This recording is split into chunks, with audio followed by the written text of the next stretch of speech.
열왕기상 18장 30절에서 40절 말씀까지 교독합니다. 엘리야가 모든 백성을 향하여 이르되 내게로 가까이 오라. 백성이 다 그에게 가까이 가매 그가 무너진 여호와의 제단을 수축하되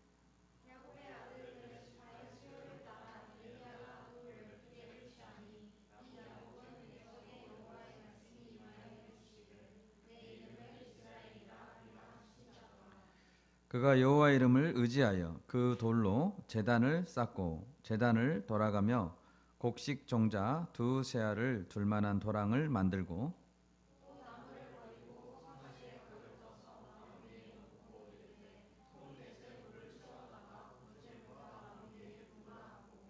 또 이르되 다시 그리하라 하여 다시 그리하니 또 이르되 세 번째로 그리하라 하여 세 번째로 그리하니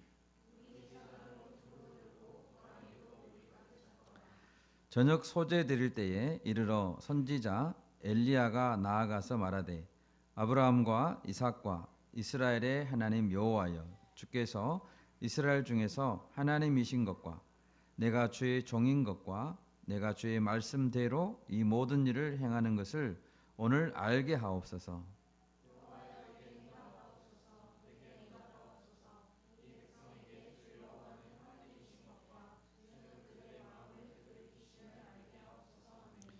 이에 여호와의 불이 내려서 번제물과 나무와 돌과 흙을 태우고 또 도랑의 물을 핥은지라.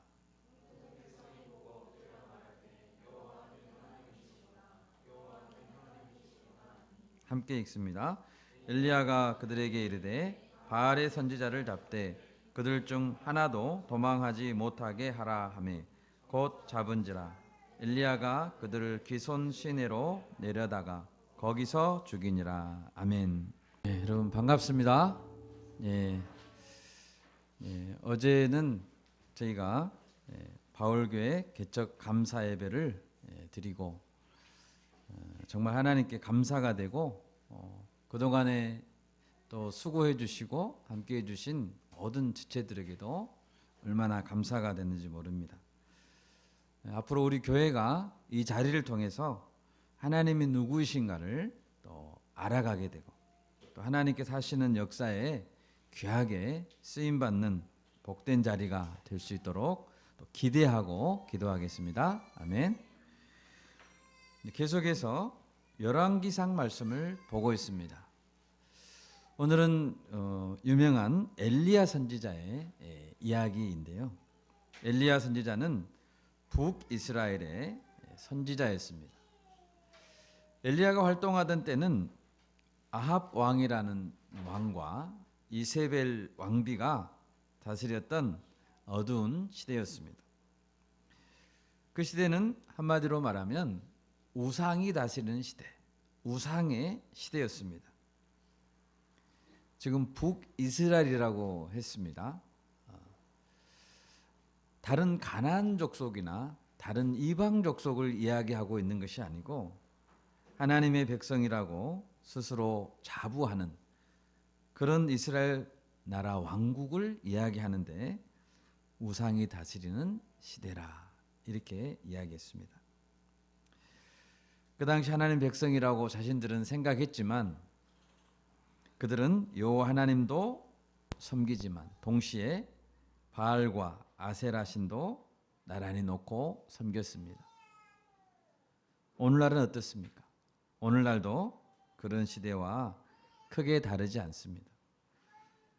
많은 교인들이 교회를 출석하고 하나님을 섬긴다고 말하고 있지만 마음속으로는 다른 것도 의지하고 하나님과 나란히 놓고 마음에 두고 있는 것을 볼 수 있습니다.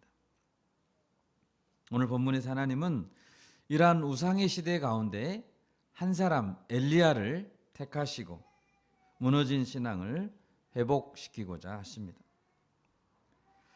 모두 우상편에 설 때 엘리야는 홀로 반대편에 섰습니다. 한 사람을 바라볼 때 힘이 약해 보이기도 하고 초라해 보이기도 합니다. 여러분 한 사람이 세상을 향해서 외치고 바른 신앙을 갖겠다고 할 때 그 시대는 변화될 수 있을까요? 그러나 하나님은 한 사람으로도 충분하신 줄 믿습니다. 아멘. 한 사람만이라도 바르게 설 때 하나님은 일하십니다. 하나님은 하나님을 제대로 섬기지 않는 백성들을 깨닫게 하시기 위해서 3년간 극심한 가뭄이 들게 했습니다. 열왕기상 17장 1절에 보면 엘리야는 이렇게 말했습니다. 내가 섬기는 이스라엘의 하나님 여호와께서 살아계심을 두고 맹세하노니 내 말이 없으면 수년 동안 비도 이슬도 있지 아니하리라. 그러면서 비가 그친 것입니다. 물론 이러한 극심한 가뭄은 모든 지역에 고통을 가져왔습니다. 시돈 지역에 속한 사르밧의 과부와 또 그 아들도 가난해서 죽기 직전이었고 엘리야 선지자 자신도 고생하면서 목말라야 했습니다. 그렇다면 이런 가뭄 재앙을 일으킨 장본인인 아합은 어땠을까요? 아합은 여전히 잘못을 깨닫지 못하고 백성들을 걱정하기보다는 자신의 말과 노새를 더 걱정했습니다. 열왕기상 18장 5절 말씀입니다. 아합이 오바댜에게 이르되 이 땅의 모든 물 근원과 모든 내로 가자. 혹시 꼴을 얻으리라. 그리하면 말과 노새를 살리리니 짐승을 다 잃지 않게 되리라 하고. 그럼 지금 누구를 살려야 됩니까? 우상의 선지자들이 득세하고 신앙이 무너져 내리고 다 죽게 생겼는데도 아합은 말과 노새 걱정을 합니다. 참으로 영적으로 무책임하고 무지한 자가 아닐 수 없습니다. 하나님은 3년이라는 가뭄의 기간이 끝날 무렵에 엘리야를 아합 앞에 나서게 하시고 목숨을 건 대결을 하게 하십니다. 갈멜산 대결에서 선지자 바알 선지자들에게 만약에 엘리야가 지면 당연히 그 자리에서 죽을 것이고 설사 이긴다고 하더라도 아합과 이세벨에게 쫓겨다니다가 죽을 것이 뻔했습니다. 살려면 나서지 아니었죠. 그러나 이 싸움은 결코 물러설 수 없는 싸움입니다.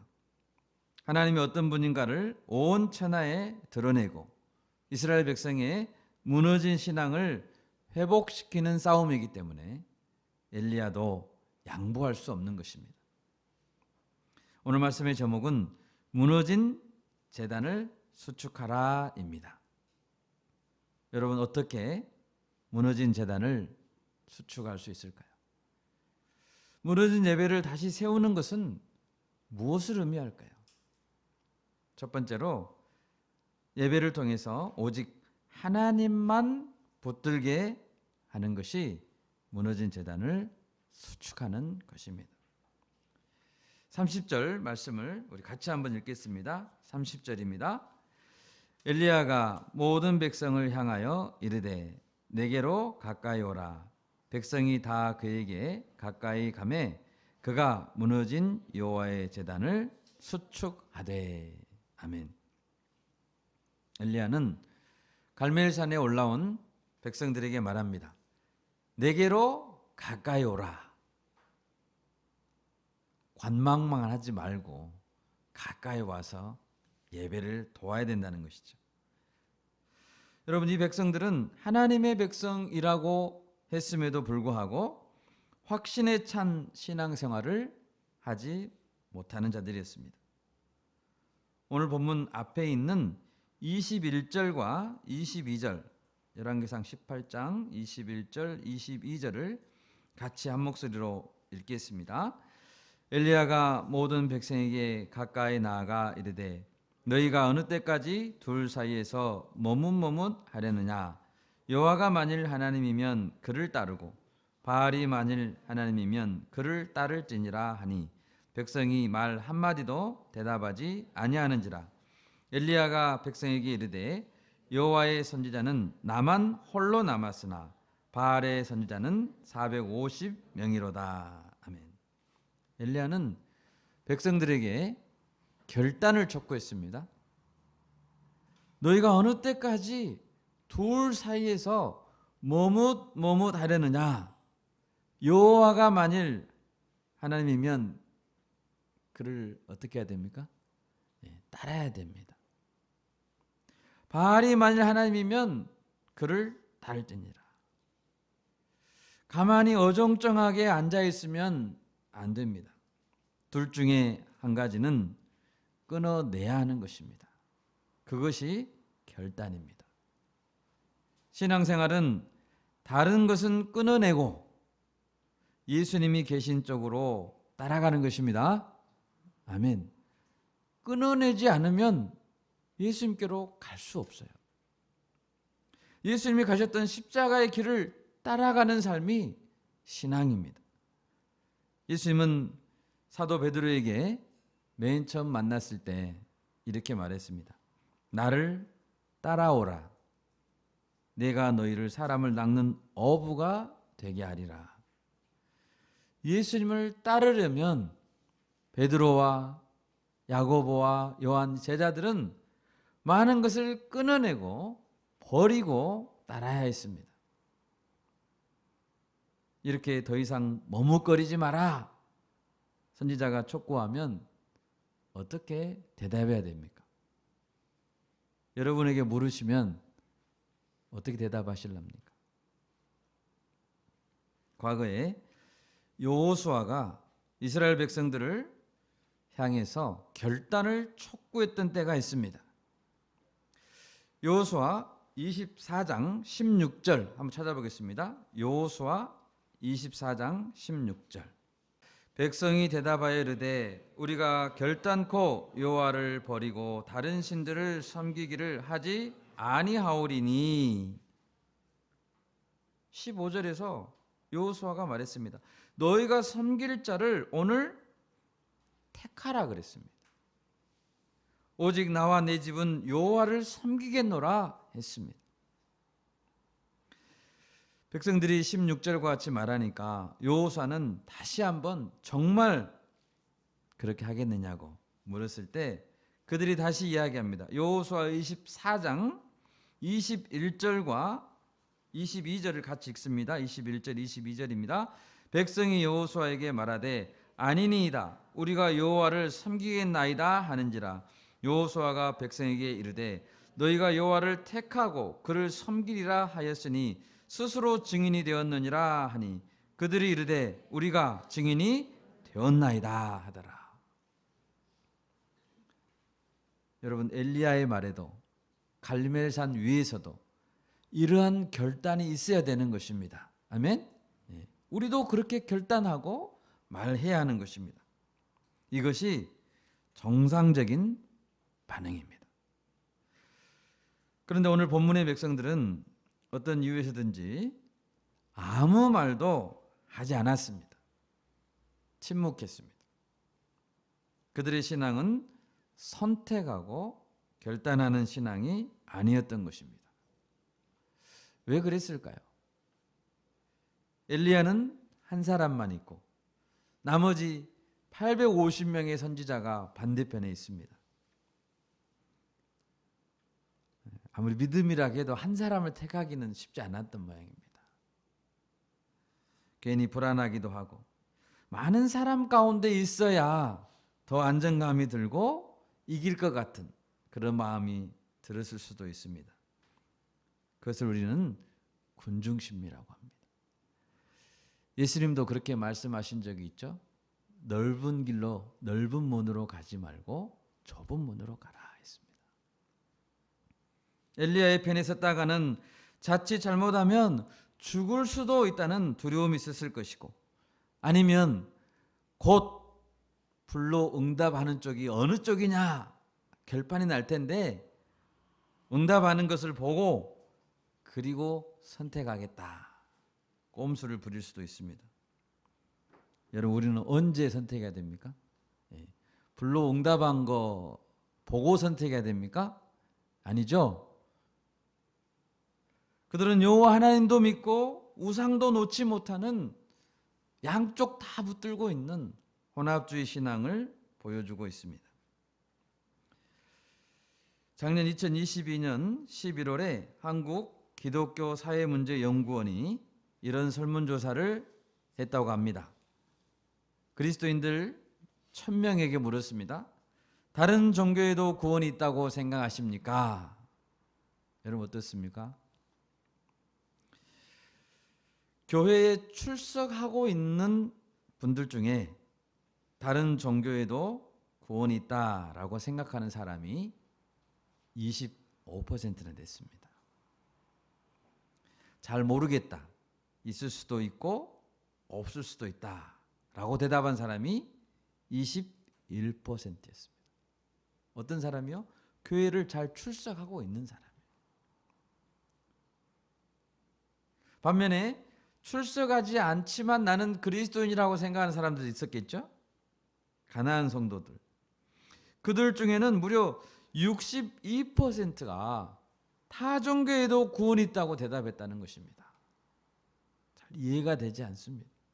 그리고 잘 모르겠다라고 대답한 사람이 23%나 됐습니다. 합하면 85%예요. 개신교 전체를 놓고 보면 타 종교에도 구원이 있다 또는 잘 모르겠다라고 생각한 사람이 절반이 넘습니다. 56%입니다. 정말 안타까운 사실이 아닐 수 없습니다. 이 통계만 놓고 보더라도 절반이 넘는 그리스도인들이 오직 예수 그리스도에게만 구원이 있다는 사실에 머뭇머뭇하고 동의하지 못하고 있다는 사실입니다.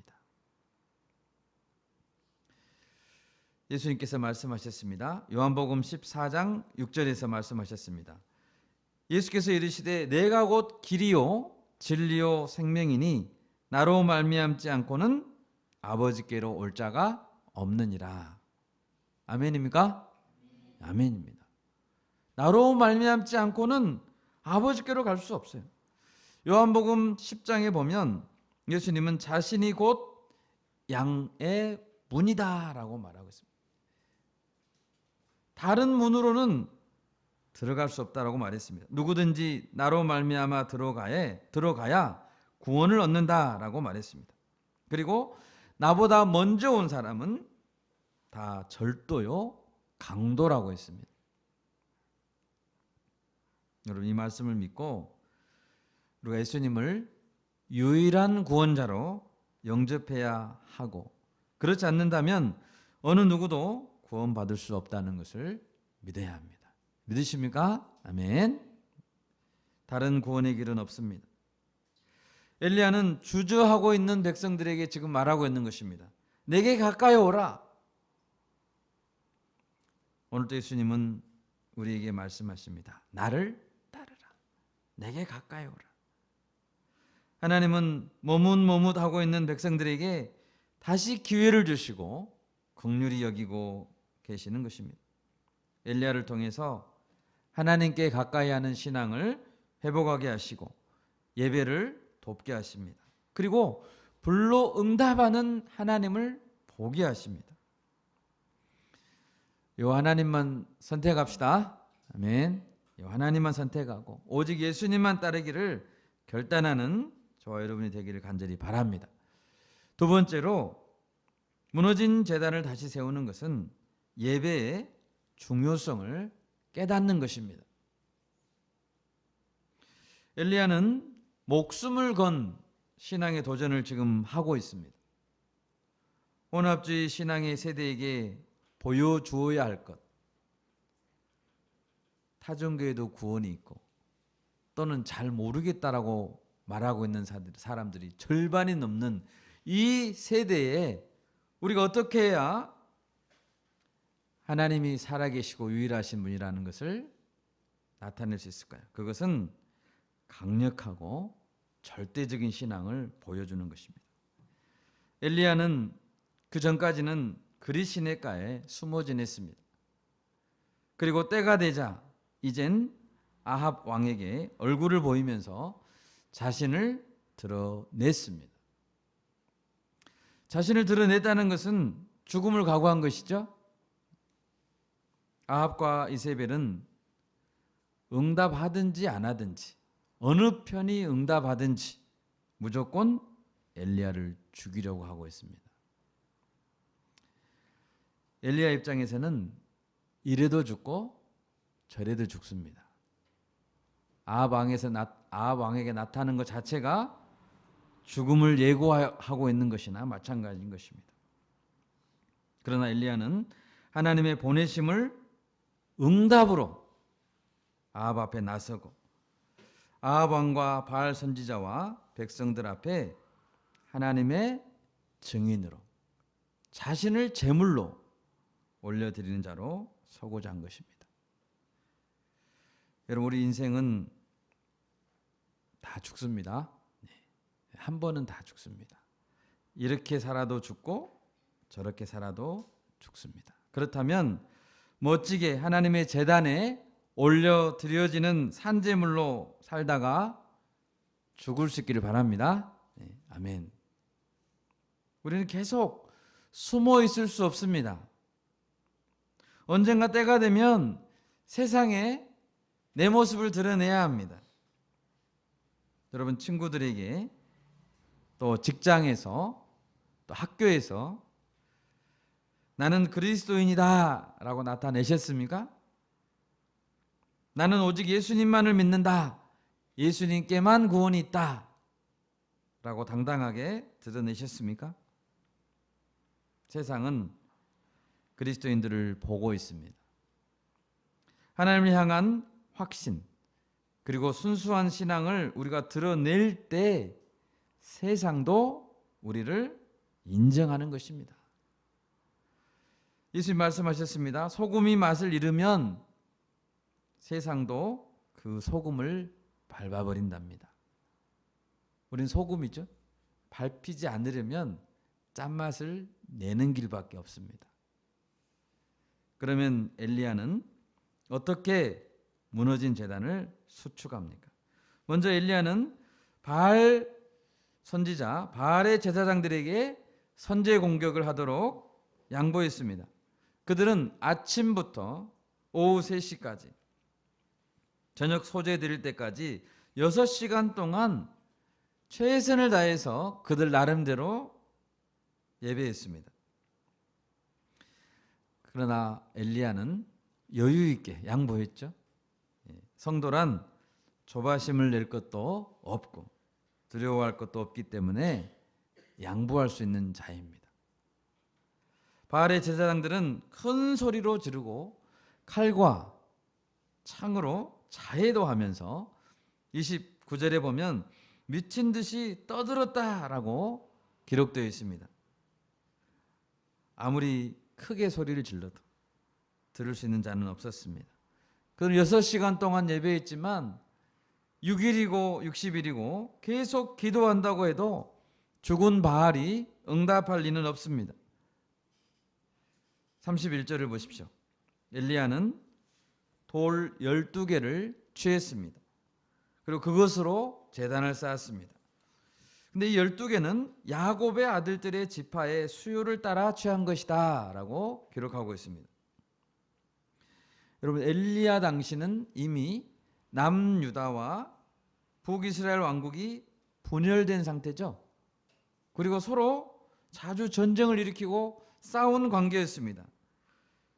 그런데 엘리야는 북왕국의 지파의 숫자 10개만을 취한 것이 아니고 남유다의 목까지 합하여서 12개의 돌로 제단을 쌓았다는 것입니다. 12는 완전수입니다. 엘리야는 북이스라엘의 선지자였지만 그리고 지금 북이스라엘의 아합 왕에 섰지만 또 자기 앞에 있는 백성들은 북이스라엘의 백성들이지만 엘리야는 이스라엘 전체를 대표해서 제단을 수축하고 있는 것입니다. 우리가 합당한 예배를 드릴 때 그 한 번의 예배라도 온전한 예배로 온 영적 이스라엘을 대표해서 나아가야 됨을 믿습니다. 우리 예배는 우리만을 위한 예배가 되어서는 안 됩니다. 우리는 예배할 때마다 우리 교회를 위해서가 아니라 이웃 교회를 위해서도, 그리고 한국의 재단, 더 나아가 서구와 아시아와 아프리카까지 세계 열방, 세계 민족을 위해서도 예배하고 무너진 재단을 수축해야 하는 것입니다. 교회의 하나됨을 위해서 우리는 예배해야 되는 것입니다. 우리가 여러 나라들을 직접 땅을 밟았죠. 라오스, 미얀마, 필리핀, 일본, 몽골의 교회를 우리가 밟았습니다. 그 땅을 밟았을 때 우리가 함께 예배해야 되는 것입니다. 지난 추석 연휴 때 몽골 단기 선교를 다녀왔는데요. 그곳에서 주일에 예배를 드렸습니다. 생전 처음 보는 성도님들과 다른 교단의 또 목사님과 함께 예배를 드렸습니다. 그렇게 예배하면서 저는 하나님 안에서 모든 성도들이 하나 될 수 있구나 경험하고 교회의 하나됨에 감격할 수 있었습니다. 여러분, 왜 그렇습니까? 우리는 왜 영적 이스라엘 전체를 대표해서 예배할 수 있는 것입니까? 그것은 모든 하나님의 백성들은 예수 그리스도의 몸된 지체들이고, 모든 지체들은 머리 대신 예수님께 연합되어 있는 한 몸이기 때문입니다. 무너진 제단을 수축한다는 것은 세상 가운데 나의 정체성을 밝히 드러내는 것입니다. 여러분, 우리가 창조된 목적이 무엇입니까? 우리는 왜 선교하려고 하고 있습니까? 그것은 우리가 예배하는 존재라는 것을 드러내는 것이고, 세계 열방이 예배하게 하는 것이 선교의 목적이라는 것입니다. 우리가 자신을 드러내 예배하고 하나됨을 추구하며 예배하지 않는다면 성도의 존재의 의미를 상실하는 것입니다. 세 번째로, 무너진 제단을 다시 세우는 것은 실제하는 하나님을 경험하는 것입니다. 이제 엘리야는 가까이 나온 백성들에게 제단 위에 각을 뜬 송아지와 나무 위에 물을 부으라고 했습니다. 지금 불로 응답하소서라고 기도할 텐데 물을 붓고 있는 것입니다. 불이 더 잘 타려면 뭘 부어야 됩니까? 물이 아니고 기름을 부어야죠. 근데 물을 부으라는 것입니다. 한 번이 아니라 3번이나 부었습니다. 35절을 보십시오. 제물 위, 제단 위, 그리고 제단 주위에 팠던 도랑에도 물이 가득 찼습니다. 이스라엘 백성들은 이 물을 부으면서 어떤 생각을 했을까요? 이렇게 물을 많이 부어도 불에 탈 수 있을까? 하나님 걱정을 할 수도 있죠. 하나님 괜찮으시겠어요? 우리가 이렇게 물을 많이 붓는데? 하나님 정말로 불로 태우실 수 있을까요? 이렇게 생각하면서 물을 부었을 수도 있습니다. 여러분, 이 세상의 불은, 이 세상의 불로는 이 정도로 푹 젖어 있는 재물이라면 태울 수 없습니다. 오직 사람들이 만든 불이 아닌 하늘에서 내려오는 강력한 불만이, 아멘? 하늘의 불만이 그 제단을 태울 수 있도록 물로 가득 부어버린 것입니다. 이스라엘 백성들은 이 물을 부으면서 자신의 불신앙, 나의 신앙을 체크해 볼 수 있었을 것 같아요. 엘리야는 모든 것을 준비해 놓고 하나님께 부르셨습니다. 37절 말씀 우리 같이 한번 읽으면 좋겠습니다. 18장 37절입니다. 여호와여 내게 응답하소서, 내게 응답하소서. 이 백성에게 주 여호와는 하나님이신 것과 주는 그들의 마음을 되돌이키심을 알게 하옵소서. 아멘. 아멘. 하나님은 살아계십니다. 아멘. 기도를 들으시는 분일 뿐만 아니라 듣고 응답하시는 분이십니다. 하나님은 책 속에만, 이야기 속에만 존재하는 관념적인 분이 아닙니다. 하나님은 하늘에서 불을 내리실 수 있으시고, 아멘. 번제물을 태우실 수 있고, 나무와 흙과 물까지도 다 바짝 마르게 할 수 있습니다. 하나님은 실제 하시는 분이심을 믿습니다. 하나님의 역사는 우리 눈으로 확인할 수 있습니다. 내 삶에서 확인할 수 있습니다. 아멘. 증명될 수 있습니다. 39절을 보십시오. 모든 백성이 보고 엎드렸다고 했습니다. 모든 백성이 두 눈으로 똑똑히 보았습니다. 여러분, 우리는 무너진 예배를 회복하면서 여호와 하나님을 알기에 힘써야 합니다. 무너진 신앙을 회복하는 길은 하나님이 어떤 분인가를 아는 것부터 출발합니다. 구약의 호세아라는 선지자가 하나님을 떠난 백성에게 이렇게 호소했습니다. 호세아서 6장 1절입니다. 오라 우리가 여호와께로 돌아가자. 여호와께서 우리를 찢으셨으나 도로 낫게 하실 것이요 우리를 치셨으나 싸매어 주실 것임이라. 아멘. 그러면서 힘써 여호와를 알자고 했습니다. 호세아 6장 3절입니다. 그러므로 우리가 여호와를 알자. 힘써 여호와를 알자.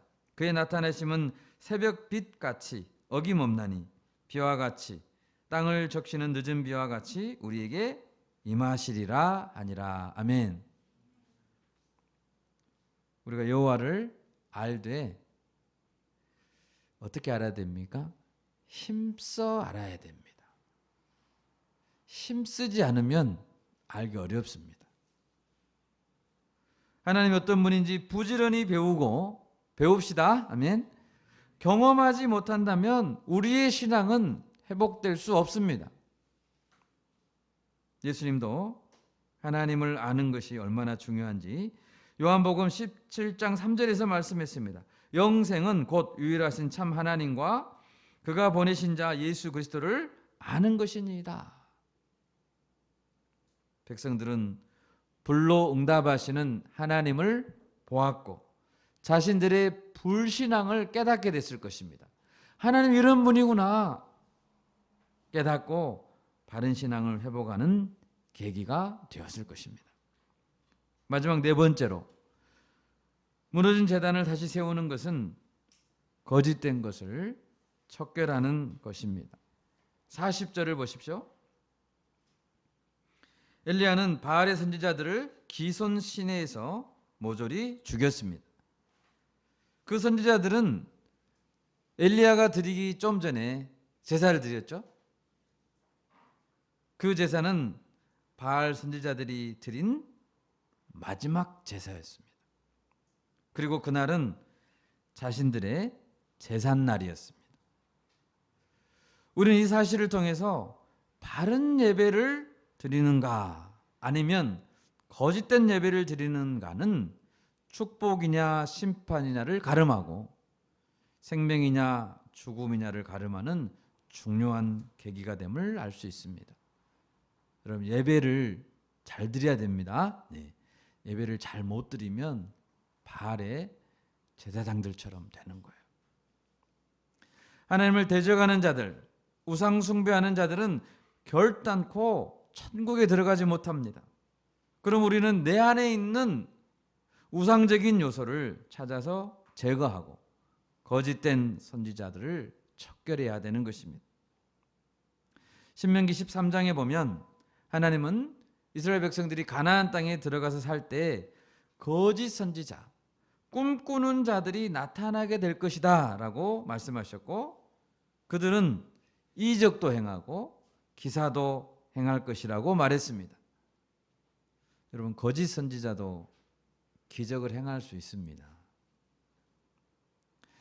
그러나 하나님은 절대로 그들의 말을 듣지 말라고 하셨습니다. 우리는 속지 말아야 됩니다. 이적과 기사나 영적 능력이 나타난다고 해서 모두 다 하나님의 역사는 아닌 것입니다. 사람이 많이 모인다고 해서 반드시 부흥은 아닌 것입니다. 신명기 13장 5절 말씀 제가 읽겠습니다. 그런 선지자나 꿈꾸는 자는 죽이라. 이는 그가 너희에게 너희를 애굽 땅에서 인도하여 내시며 종되었던 집에서 속량하신 너희의 하나님 여호와를 배반하게 하려 하며 너희의 하나님 여호와께서 네게 행하라 명령하신 도에서 너를 꿰어내려고 말하였습니다.